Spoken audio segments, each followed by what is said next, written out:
Actually ಕತೆ ಉಟ್ಕೊಂಡಿದ್ದೆ ಒಂದು ಅಚಾನಕ್ಕಾಗಿ. ಅಂದರೆ ನಾನು ತುಂಬ ಬುಕ್ಸ್ಗಳು ಓದ್ತೀನಿ, ಒಂದಷ್ಟು ಆರ್ಟಿಕಲ್ಸು ಅದು ಇದೆಲ್ಲ ನೋಡಿದ್ದೆ.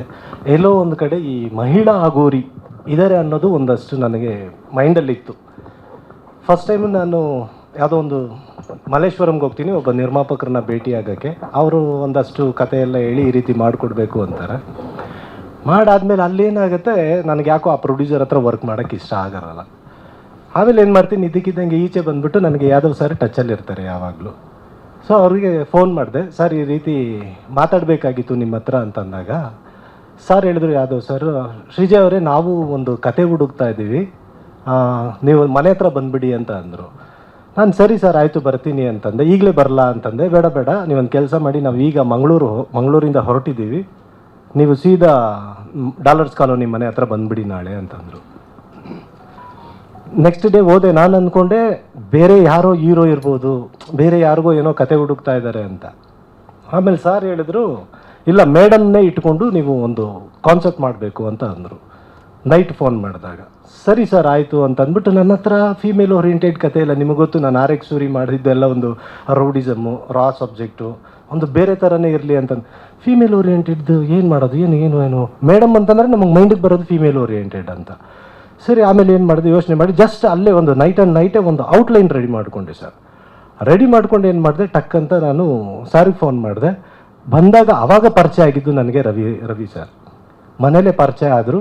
ಪರಿಚಯ ಆದಮೇಲೆ ಸುಮ್ಮನೆ ಕೂತ್ಕೊಂಡೆ, ಕಾಫಿ ಕುಡ್ಕೊಂಡು ಸುಮ್ಮನೆ ಕೂತಿದ್ದೆ. ನಾನು ಅಂದ್ಕೊಂಡೆ sir, Ravi sir Yadav sir ಇಬ್ಬರು ಕತೆ ಕೇಳ್ತಾರೇನೋ ಅಂತ ಅಂದ್ಕೊಂಡು ಸುಮ್ಮನೆ ಕೂತಿದ್ದೆ.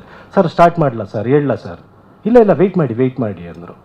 ನಾನು ಸರಿ ಸರ್ ಆಯಿತು ಅಂತ ಹಾಗೇ ಕೂತ್ಕೊಂಡಿರ್ಬೇಕಾದ್ರೆ ಸಡನ್ನಾಗಿ ಎದ್ದು ಬನ್ನಿ ಇಲ್ಲಿ ಅಂತಂದ್ಬಿಟ್ಟು ಡೈನಿಂಗ್ ಹಾಲಕ್ಕೆ ಕರ್ಕೊಂಡೋದ್ರು ಪಕ್ಕದಲ್ಲಿ. ನಾನು ನೋಡಿದ್ರೆ ಮೇಡಮ್ ಮೆಟ್ಲಿಂದ ಇಳಿ ದಡ ಅಂತ ಹಿಂಗೆ ಬರ್ತಾ ಇದ್ದಾರೆ. ನಾನು ನೋಡಿದ ತಕ್ಷಣ ಅಯ್ಯೋ ಇದೇನಪ್ಪ ಇದು, ನಾನು ಪ್ರಿಪೇರೇ ಆಗಿಲ್ಲ, ಜಸ್ಟ್ ಒಂದು ಔಟ್ಲೈನ್ ಹೇಳೋಣ, ಚರ್ಚೆ ಮಾಡೋಣ ಅಂತ ಬಂದರೆ ಆಲ್ರೆಡಿ ಮೇಡಮ್ನೇ ಸಿಟ್ಟಿಂಗ್ ಕೂರಿಸ್ತಾ ಇದ್ದಾರೆ. ಯಾಕಂದರೆ ಯಾರು ಅಷ್ಟು ಸುಲಭವಾಗಿ ಡೈರೆಕ್ಟ್ ನಮಗೆ ಕೂರಿಸೋದಿಲ್ಲ, ಜಸ್ಟು ಅವ್ರ ಕಡೆಯವ್ರು ಯಾರಾದರೂ ಒಬ್ಬರು ಕೇಳಿ ಆಮೇಲೆ ಇದು ಮಾಡ್ಕೊಳ್ತಾರೆ, ಅವಕಾಶ ಮಾಡ್ಕೊಳ್ತಾರೆ.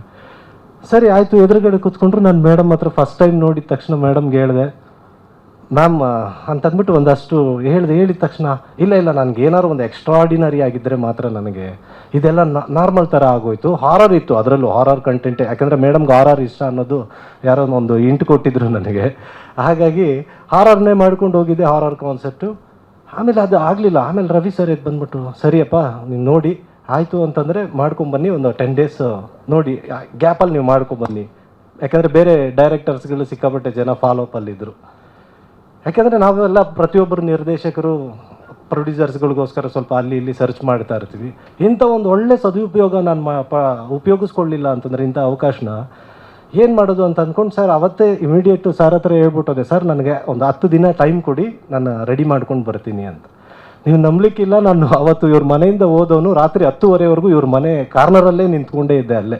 ಏನು ಮಾಡೋದು, ಅವಕಾಶ ಕಣ್ಣು ಮುಂದೆ ಇದೆ, ಇದನ್ನು ಉಪಯೋಗಿಸ್ಕೋಬೇಕು, ಆ ಥರದಂಥ ಒಂದು ಕಾನ್ಸೆಪ್ಟ್ ಇಲ್ವಲ್ಲ, ಏನು ಮಾಡೋದು ಅಂತ ಟಕ್ಕಂತ ಅದು ಏನಾಯಿತೋ ಗೊತ್ತಿಲ್ಲ, ಅಲ್ಲಿಗೆ ನನಗೆ ಫ್ಲ್ಯಾಶ್ ಆಯಿತು. ಒಂದು ಆರ್ಟಿಕಲ್ ಓದಿದ್ದು, ಅದು ಅಲ್ಲದೆ ಡಾಕ್ಯುಮೆಂಟ್ರೀಸು ಅದು ಇದು ನ್ಯಾಷನಲ್ ಜಿಯೋಗ್ರಫಿಲಿ ಈ ಅಗೋರಾಸು ಅವರ ಪದ್ಧತಿಗಳು, ಯಂತ್ರ ತಂತ್ರ, ಏನು ಈ ವಾಮಾಚಾರದ್ದು ಅದೆಲ್ಲ ಒಂದಷ್ಟು ಓದಿರೋದ್ರಿಂದ ನನಗೇನಾಯಿತು, ಇದನ್ನ ಇಟ್ಕೊಂಡು ಏನಾದ್ರು ಒಂದು ಮಾಡ್ಬೋದಲ್ಲ ಅಂತ ಟಕ್ಕಂತ ಅವಾಗ ನನಗೆ ಯೋಚನೆ ಆಯಿತು.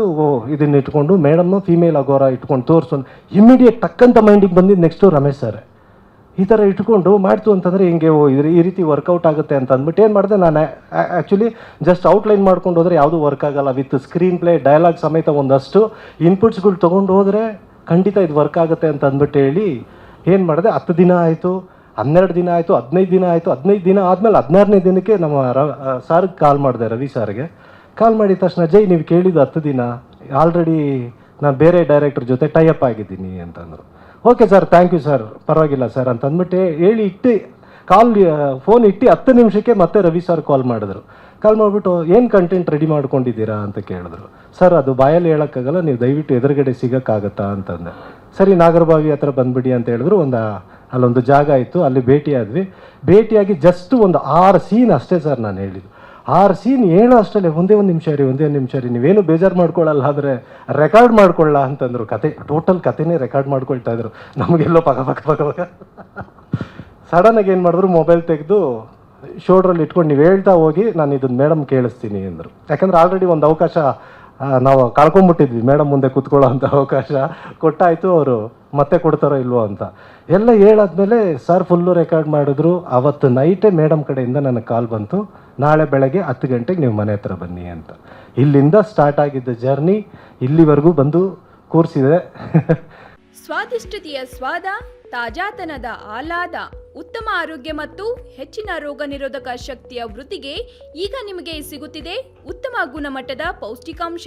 Shri Vaidik millet health mix, ಇದು ಸಿರಿಧಾನ್ಯಗಳ ಸಂಪತ್ತು.